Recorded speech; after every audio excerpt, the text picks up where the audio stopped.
Après la signature du contrat de concession de la route Kasomeno-Kasenga-Tchaloué le 9 avril dernier entre le gouvernement de la RDC et le concessionnaire Groupe européen de développement, GED en sigle, une nouvelle étape vient d'être franchie dans le projet de construction de la route Kasomeno-Kasenga-Tchaloué.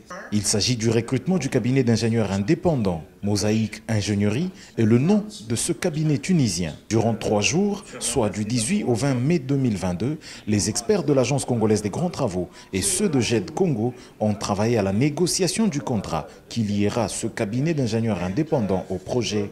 Son rôle est ici expliqué par l'ingénieur Eric Ngilo Makumbela, chef de ce projet pour le compte de l'Agence congolaise des grands travaux.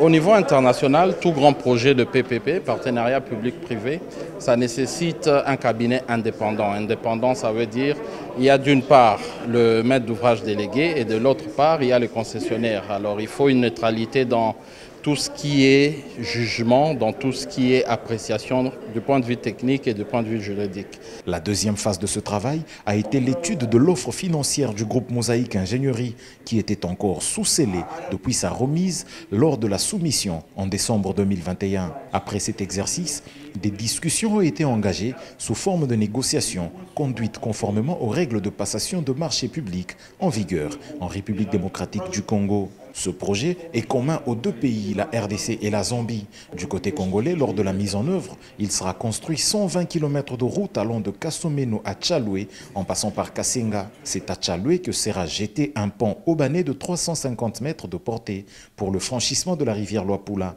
Ce projet est d'une particularité que souligne ici Charles Médard Ilunga, directeur général de la CGT. Il est particulier parce qu'en termes d'implémentation, en termes de contractualisation, c'est vraiment un emblème dans la mesure où ça sera un standard, ça sera une référence. C'est un contrat bâti sur un modèle très transparent, un contrat qui définit les indicateurs de rentabilité et un contrat qui a tous les outils d'encadrement. Et vous avez entendu, c'est un contrat qui nous apporte une innovation avec le BIM dans la manière de gérer les activités, dans la moderne du projet lui-même. Donc c'est un projet qui sera facile à suivre. Le concessionnaire GED Congo récupérera son investissement d'un montant de 250 420 000 dollars américains avec les intérêts d'usage en exploitant les postes de péage qui seront installés sur cette route. C'est le salon Kinshasa du fleuve Congo Hotel qui a abrité ces travaux.